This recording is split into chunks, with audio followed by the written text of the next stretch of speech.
నమస్తే, welcome to our channel. నేను మీ పద్మావతి. ఈరోజు మనతో పాటు ప్రముఖ ఆధ్యాత్మికవేత్త మరియు వాస్తు జ్యోతిష్య పండితులు వైవిఎస్ గిరిరావు గారు ఉన్నారు. మరి ఆయనతో మాట్లాడి ఉగాదికి సంబంధించిన పూర్తి వివరాలు తెలుసుకునే ప్రయత్నం చేద్దాం. మరి మీరు కూడా వీడియోని ఎక్కడా కూడా స్కిప్ చేయకుండా చూసేయండి. నమస్కారం గురుగారు.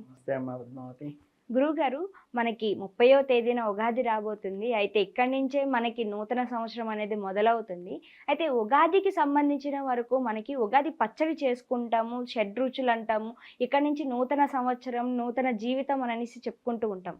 అయితే అసలు ఉగాది రోజు పాటించవలసిన నియమాలు ఏమైనా ఉన్నాయా? రెండో వచ్చేసి ఈ 2025 ఏదైతే ఉందో ఈ 25లో ఎక్కువ విపత్తులు వచ్చే అవకాశం ఉంది. కాబట్టి ఇక్కడి నుంచి జాగ్రత్తగా ఉండండి. కొన్ని రాసుల వారికి చాలా కష్టతరంగా ఉంటుంది అని చెప్తున్నారు. మరి అటువంటి వారు కూడా ఈ ఉగాది నుంచి ఏదైనా పాటించాల్సిన నియమాలు ఖచ్చితంగా ఉన్నాయి అంటారా? ఉగాది నియమాలు అనేది ప్రధానంగా మనకు చెప్పాలంటే ఏంటంటే, ఇప్పుడు చాలామంది చేసే పొరపాటు ఏంటి చెప్పమంటావా? ఉగాది పచ్చడి చింతపండు పచ్చడిలాగా చేశారు. అంటే ఏంటంటే యాక్చువల్గా అందులో చెప్పింది అవి పంచపల్లవాలు అవన్నీ వేరే ఉన్నాయి. చూత కుసుమ భక్షణం అంటారు. మీరు ఎప్పుడైనా సీతాదేవిని అశోకవనం దగ్గర కూర్చోబెట్టారో అశోక వృక్షం అంటారు కదా. నాకు తెలిసి ఇప్పుడు 100లో 80% చూత కుసుమ భక్షణం అనే చేటిలా. దాని పేరు చూత కుసుమ భక్షణం, ఉగాది పచ్చడి కాదు. చూత కుసుమం అంటే ఏంటంటే ఈ చిగుర్లు ఉంటాయి కదా, మనకి ఏదైతే అశోక వృక్షం ఉందో అశోక వృక్షంలో ఆకుపచ్చవి కాకుండా ఎల్లో కలర్లో చిగుర్లు వస్తుంటాయి. మనకి మామిడి చిగురులాగా సన్న చిగురు వస్తుంది కదా, ఆ చిగురు ఆకులు అన్నమాట. వాటిని తీసుకొచ్చి వాటితో ప్రశస్తంగా మనం పచ్చడిలో కలిపి చేయగలం.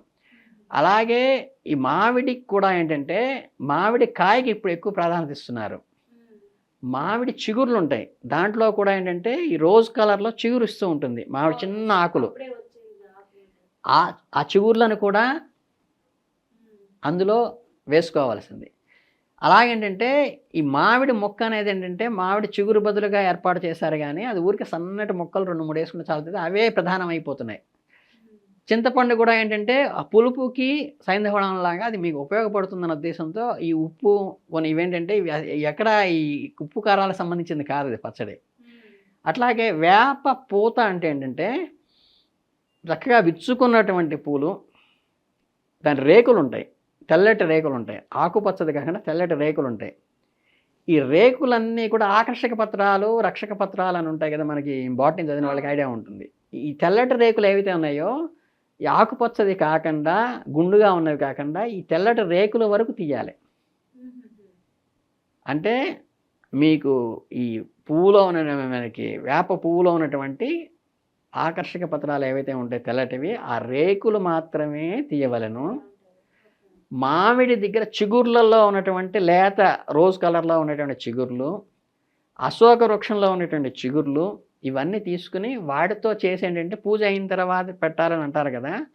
కానీ వాస్తవం ఏంటంటే అది పూజ అయ్యేదాకా ఆహారం తీసుకోకుండా, అంటే కాఫీ టీలు తాగకుండా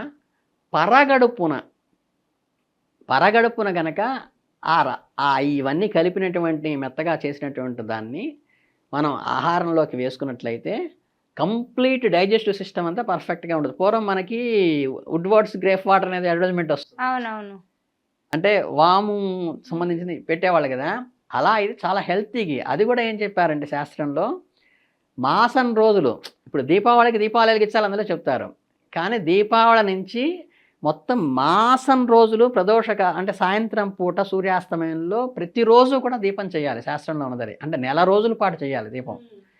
అలాగే ఉగాది రోజు చేసుకునేటువంటి చూత కుసుమ భక్షణం అనేది మాసం అంతా కూడా ప్రతిరోజు పరగడపున గనక ఈ వేప రేకులు, పూత రేకుల్లో ఉన్నవి, తర్వాత ఈ అశోక వృక్షంలో చిగుర్లు, మామిడి చిగుర్లు, కొత్త చింతపండు అంటే చింతకాయలు వచ్చిన తర్వాత చింతకాయలు ఒలుస్తాం మనం, చింతపండు తీస్తారు, ఆ చింతపండు.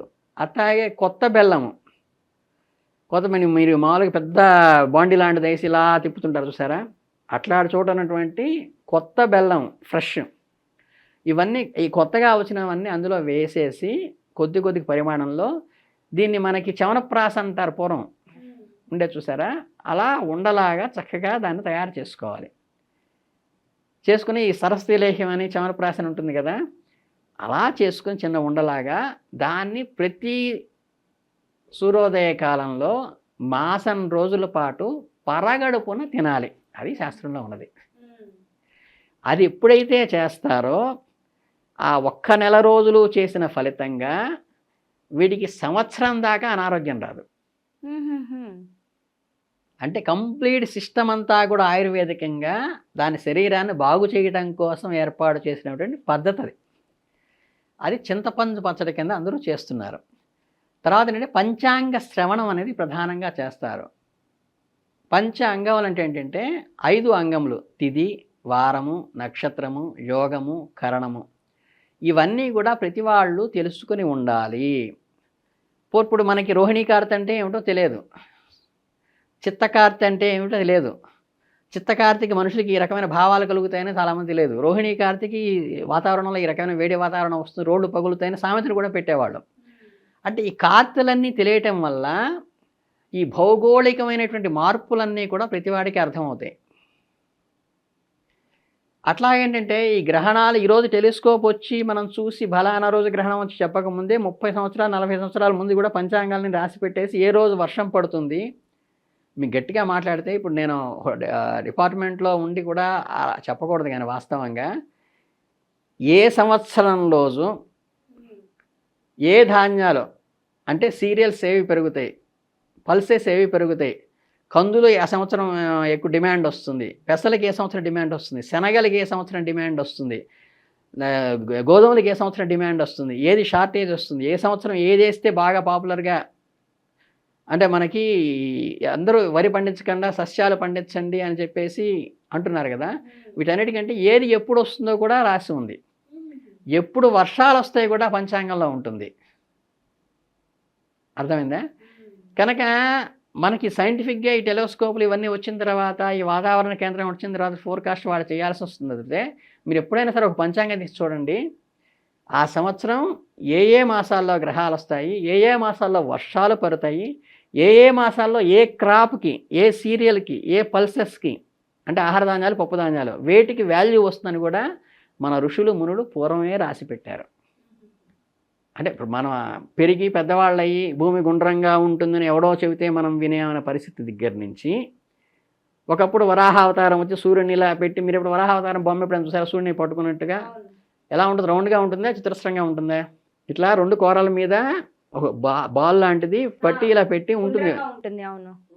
మన పూర్వం దేవాలయాల్లో కొన్ని వేల సంవత్సరాల నాటి దేవాలయాల్లో గోడల మీద వాటి మీద చూస్తే మీకు ఉంటాయి. అంటే అది భూమి గుండ్రంగా ఉంటుందని ఆ రోజు చెప్పారు. కానీ హైందవిజాన్ని యాక్సెప్ట్ చేయడానికి చాలామంది ఇష్టపడక, చదురుగా లేదు గుండ్రంగా ఉందంటే కొట్టి చంపేసిన వాళ్ళు కూడా చాలామంది ఉన్నారు.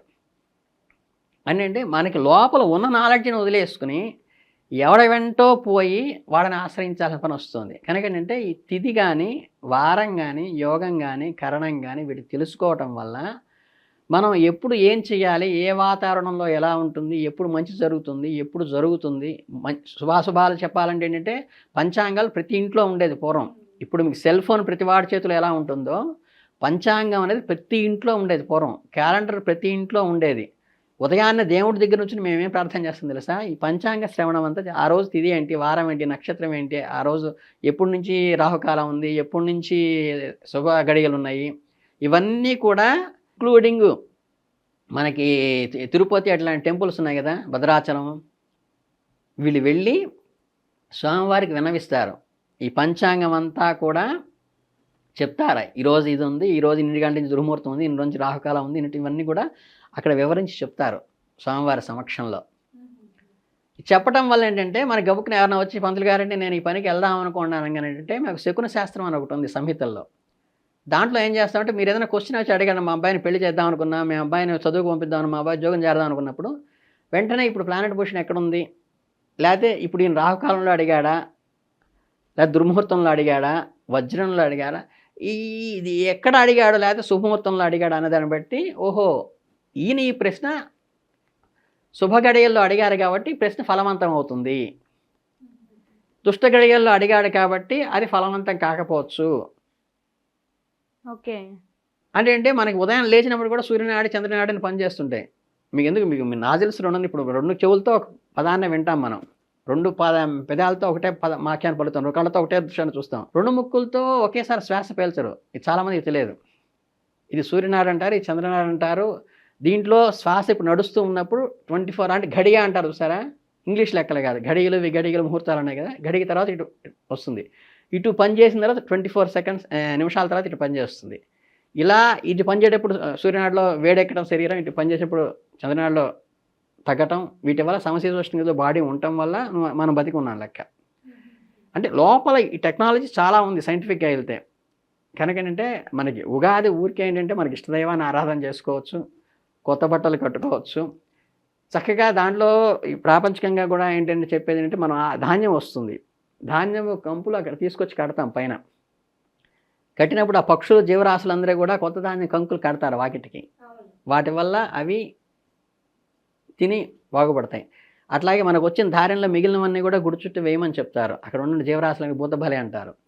ఇలా చాలా ఈ సామాజికంగా శాస్త్రీయంగా చాలా ఉన్నది. కాకపోతే మనందరం లౌకికంగా చేసుకోండి, చక్కగా మీ ఇష్టదైవాన్ని ఆరాధన చేసుకోండి. శుభ్రంగా మీరు మీ పుస్తకాలు లాంటివి కానీ కొత్త వస్త్రాలు కట్టుకోండి, ఇంటల్లుళ్ళకి కొత్త వస్త్రాలు పెట్టండి. మీరు పెట్టేది ఏంటంటే ఇంటల్లుళ్ళకి చుట్టాలకు కాకుండా ఆ గ్రామంలో ఉన్నటువంటి స్వామివారికి వస్త్రాల దానం చేయాలి ఆ రోజు. మీ కుటుంబానికి ఒక అర్చకుడు ఉంటాడు రెక్ట, వాళ్ళని ఏంటంటే జాగ్రత్తగా వాళ్ళకి మీరు కొత్త వస్త్రాలు ఇవ్వాలి. మన ఆచారంలో మంగళకి ప్రతి సంవత్సరం ఇవ్వాలని, ఇట్లా పని వాళ్ళకి ఇవ్వాలని బట్టలు ఇవ్వాలి, ఇవన్నీ ప్రతి దాంట్లో ఉన్నాయి.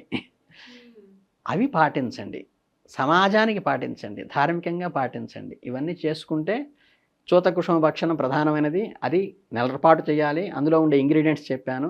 తర్వాత నూతన వస్త్రాలు ధారించడం ఉంది. పంచాంగ శ్రవణం అందరికీ తెలిసి ఉండాలి, ప్రతిరోజు చేయాల్సిన విషయం. తర్వాత ఇష్టదైవాన్ని ఆధారం చేసుకోవడం, కొత్త బట్టలు కట్టుకోవడం, వేడుకలు చేసుకోవడం, ఇవన్నీ ప్రాపంచికమైన విషయం. ప్రధానంగా ఏంటంటే దీని గురించి చెప్పాలని చాలా డెప్త్గా చెప్పచ్చు. లౌకికంగా అయితే మనం ఏవైతే పాటించట్లేదో అది హైలైట్ చేసి చెప్పాను, మిగతావన్నీ మీకు తెలిసినవే. ఓకే, చాలా చక్కగా వివరించారు గురుగారు. అయితే ఉగాదికి సంబంధించి ఉగాది పచ్చడిలో కూడా మనం ఏదైతే తప్పులు చేస్తున్నామో వాటిని కూడా చాలా చక్కగా వివరించారు. ఆ తప్పులు ఇంకొకసారి రిపీట్ చేయొద్దని అనేది ఇంత వివరంగా మా కోసం సమయం ఇచ్చి చెప్పినందుకు మీకు కూడా ధన్యవాదాలు గురుగారు. చాలా సంతోషం అమ్మా.